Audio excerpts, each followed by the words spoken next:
Yang pertama, maklum kepada pihak berkuasa, polis dan juga pejabat kesihatan.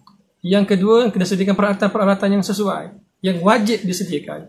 Yang kelima, mask. Bukan sekadar petugas-petugas yang pakai mask, kita kena bekalkan kepada semua peserta ataupun perwakilan kita itu dengan mask. Dia bawa tak bawa, tu perkara kedua.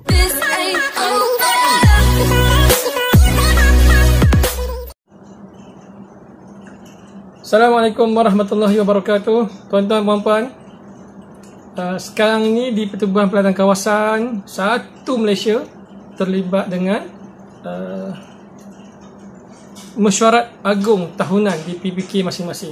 Termasuklah di PPK yang saya bersama-sama ni, di PPK Langkap di Perak. Kami akan bermesyuarat pada 26 Ogos 2020, hari Rabu.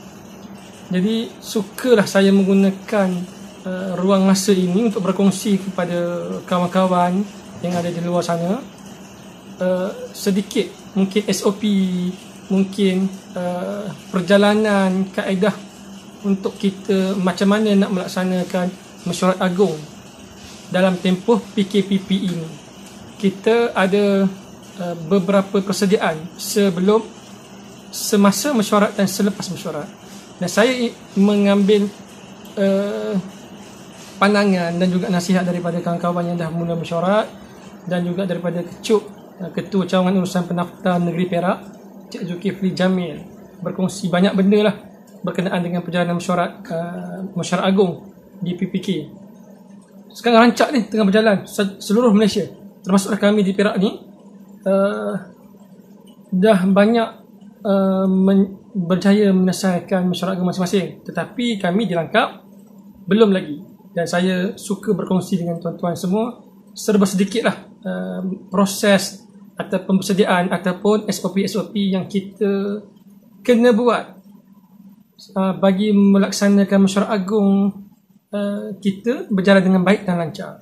Yang pertama, sebelum tuan-tuan puan-puan, yang pertama kena briefing kepada semua jawatankuasa ataupun pelaksana, biasanya anggota pengurusan dan kakitangan PPK, bagaimana nak buat mesyuarat ataupun program ni dalam tempoh PKPP. SOP apa yang diberikan oleh MKN yang kita kena patuh.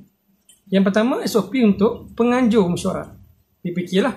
Yang kedua, SOP kepada peserta-peserta ataupun perwakilan-perwakilan yang datang ke mesyuarat kita.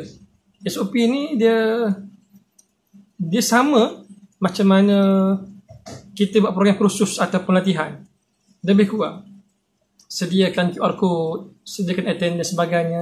Program-program ini, perkara-perkara ini kena dibuat persediaan sebelum hari mesyuarat, sebelum hari kejadian mesyuarat agung tersebut. Jadi antaranya, kita kena maklum kepada balai polis yang dalam kawasan kita tu. Kita kena maklum secara bersurat awal 2 minggu ataupun sebulan sebelum. Yang pastinya kena maklum awal. Biasanya polis lah yang akan menguruskan dengan urusan MKN sebagainya, dan akan ada wakil-wakil daripada polis dan juga pejabat kesihatan kawasan. Kalau tak ada pejabat kesihatan, boleh hantar ke hospital. Kita maklum dua-dua agensi ini yang penting, supaya nanti bila hari kejadian, bila datang untuk dibuat semakan sebagainya, tidaklah berlaku isu-isu yang di luar jangka. Dan yang kedua, biasanya kita akan maklum ataupun kita akan bersama-sama berbincang apa yang kita ambil tindakan dari segi penjarakan, dari segi SOP perjalanan mesyuarat, tempoh mesyuarat dan sebagainya. Jadi tuan-tuan, amalan biasa yang kita buat di Pertubuhan Peladang sebelum mesyuarat agung tahunan PPK masing-masing, kita ada pre-council dengan jemaah pengarah, ahli jemaah pengarah PPK masing-masing. Ketika pre-council itu juga kita kena briefing kepada jawatankuasa dan juga jemaah pengarah perjalanan mesyuarat, SOP, bukan sekadar hal ehwal mesyuarat agung sahaja, supaya peringkat board dan pengurusan tahu bagaimana gambaran mesyuarat itu akan dibuat dalam tempoh PKPP ini. Dan kita kena sediakan 1 orang pegawai di kalangan anggota ataupun staf pengurusan supaya pegawai SOP supaya bila datangnya wakil MKN ataupun wakil kesihatan ataupun wakil daripada pejabat polis, jumpa seorang ni je untuk selesaikan isu-isu yang berkaitan dengan SOP. Jadi SOP antara yang kita kena sediakan, yang pertama maklum kepada pihak berkuasa, polis dan juga pejabat kesihatan. Yang kedua, kena sediakan peralatan-peralatan yang sesuai, yang wajib disediakan. Antaranya hand sanitizer. Yang kedua, attendant. Yang ketiga, QR code kehadiran. Yang keempat, suhu. Yang kita cek suhu tu. Yang kelima, mask. Bukan sekadar petugas-petugas yang pakai mask, kita kena bekalkan kepada semua peserta ataupun perwakilan kita itu dengan mask. Dia bawa tak bawa, tu perkara kedua. Penganjur kena sediakan mask supaya setiap orang yang datang ke majlis kita itu pakai mask. Tambah-tambahan sekarang ni dah diwajibkan. Jadi penganjur kena sediakan. Tuan-tuan belilah. Ya? Dan kita kena sediakan, kena buat tagging antara kerusi dengan kerusi, meja dengan meja, hatta ke toilet sekalipun kena ada satu garis penjarakan sebelum ke toilet itu 1 meter sekurang-kurangnya. Dan kita kena cari dewan ataupun tempat kita bermesyuarat itu yang dewan yang sesuai, besar, selesa dan ada banyak pintu masuk. Kita kena masuk di satu pintu, keluar di pintu yang lain. Tak boleh masuk pintu yang sama untuk pintu keluar. Melainkan hanya itulah pintu keluar masuk. Jadi masuk di pintu A, keluar pintu B. Sebaik-baiknya masuk pintu ni, keluarnya di pintu yang lain. Itu sebaik-baiknya.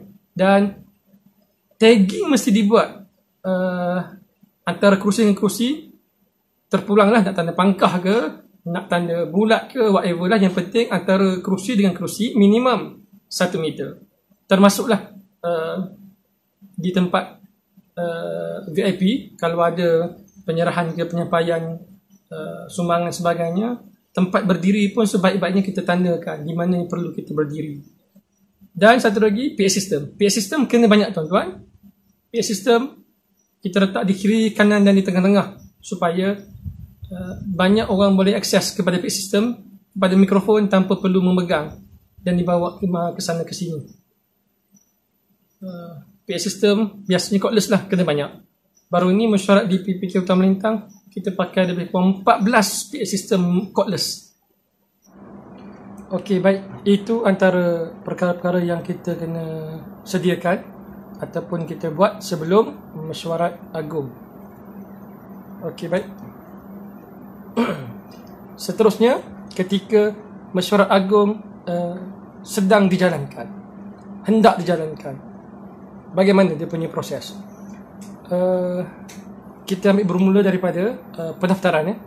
Bila perwakilan-perwakilan datang ke Dewan untuk bermesyuarat, kita bagi masa lebih kurang dalam 30 ke 45 minit untuk proses pendaftaran itu selesai sebelum kita bermulanya mesyuarat.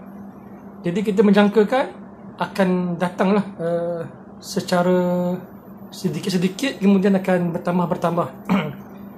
Seeloknya kita buka kaunter pendaftaran itu lebih daripada satu.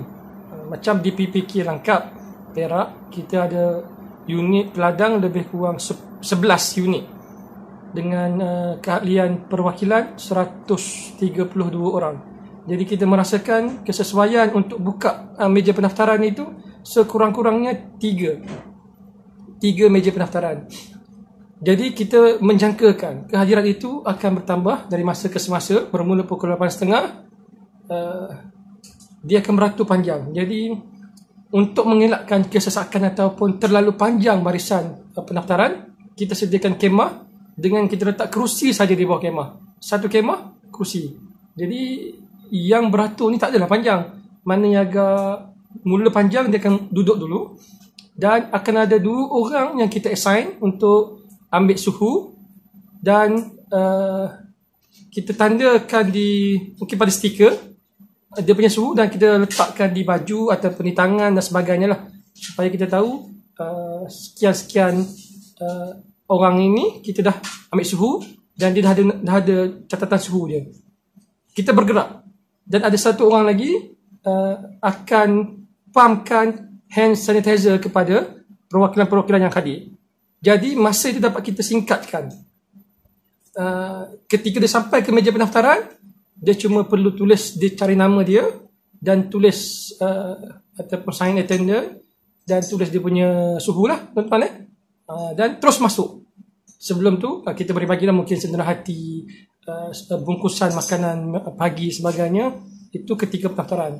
Jadi tak adalah berlaku panjang sangat beratur. Dan kita menggunakan lebih kurang 3 orang khidmat daripada rela.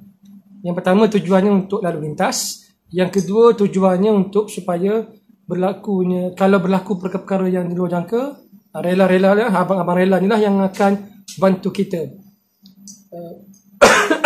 Contoh, terlalu panjang pendaftaran ataupun agak dalam kawasan yang mula berhimpun sebagainya, kita sebagai penganjur, kita tak nak berlaku perkara-perkara macam ni. Kita elakkan perkara-perkara macam ni. Jadi antara cara yang paling baik, kita gunakan khidmat daripada abang-abang rela. 2 ke 3 orang ikutlah yang munasabah yang sesuai. Okey, dah masuk melalui satu pintu, kita kena letak tagging, laluan masuk in, laluan keluar out. Itu tanggungjawab kita lah. Banyak sikit kerjanya, tapi untuk memudahkan dan kita membantu kalau ada pemeriksaan SOP daripada pihak MKN ataupun polis, dia senang, dah tengok, dah boleh buat. Okey, dah masuk, dah mesyuarat apa semua, dah mula mesyuarat.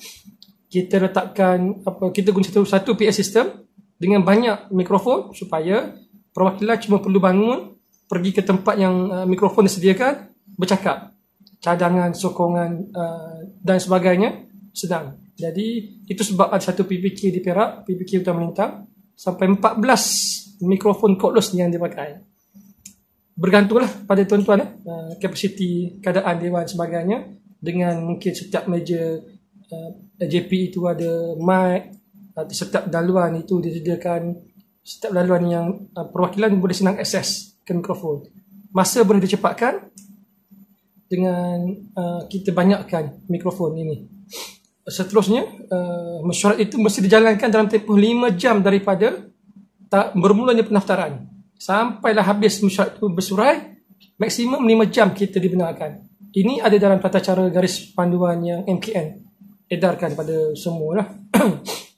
Selesai mesyuarat, seelok-eloknya kita percepatkan. Mungkin dengan kaedah tak payah ada perasmian, ataupun tak perlu ada apa-apa penyampaian, cenderahati sebagainya, ada kecemerlangan atau apa-apalah yang kebiasaan yang kita buat, kita boleh cut ataupun gunakan untuk program yang akan datang supaya mesyuarat dapat berjalan dengan baik, lancar dan cepat. Seboleh-bolehnya jangan melebihi 5 jam. Okey, selesai mesyuarat apa semua, perwakilan kita minta keluar melalui pintu-pintu yang kita sediakan, pintu yang lain. Kalau di PPK Langkap, pintu masuknya, pintu utama, pintu keluarnya di pintu yang lain. Jadi ada banyak pintu. Dan kalau ada terlalu banyak pintu, pintu-pintu yang lain yang bukan digunakan untuk masuk dan keluar, kita kena letak tagging ataupun macam tanda, pakai penanda tu lah. Pintu tu tak boleh digunakan. Kunci, lock terus. Okey tuan-tuan dan puan-puan. Itu selesailah mesyuarat bersurai. Kalau nak makan untuk VIP ataupun tetamu-tetamu yang jemputan, kita bersediakan makan secara bukan buffet, tapi makan yang berhidang. Dan sesuai dengan meja tu, mungkin 5 orang, 8 orang yang sesuai. Dan dalam keadaan bilik yang tertutup lah. Yang lain-lain perwakilan kita galakkan, dan kita memang diminta supaya buat secara makanan bungkus sahaja. Selepas, sebelum, semasa dan selepas mesyuarat agung kita jalankan. Seperti pada nasihat daripada pihak Kecuk Negeri Perak, Cik Zulkifli Jamil, dia kata selepas mesyuarat, selesailah. Jangan lupa hantar minit mesyuarat kepada pendaftar negeri masing-masing dalam tempoh 14 hari mesyuarat bersidang. Itu saja pesan dia. Dan saya nampak untuk laksanakan mesyuarat agung, baik di PPK ataupun di negeri dan sebagainya, ataupun kursus dan latihan, kita boleh buat, tapi penuhilah SOP yang diberikan. Jangan kerana dek kita tak mahu memenuhi SOP ni, kita tak membuat mesyuarat, ataupun kita buat sambil lewa, ataupun kita mengabaikan tanggungjawab kita untuk sama-sama kita memastikan COVID-19 ni dapat dibasmi, dapat kita atasi untuk negara kita. Sama-sama kita jaga sama kita untuk Malaysia yang lebih baik. Jumpa lagi, semoga bermanfaat. Sekiranya ada cacat kekurangan, cacat celah dalam saya punya perkongsian ini, silalah komen dan saya amat alu-alukan. Semoga memberi manfaat pada tuan-tuan semua. Sekian. Assalamualaikum warahmatullahi wabarakatuh. Berjumpa lagi.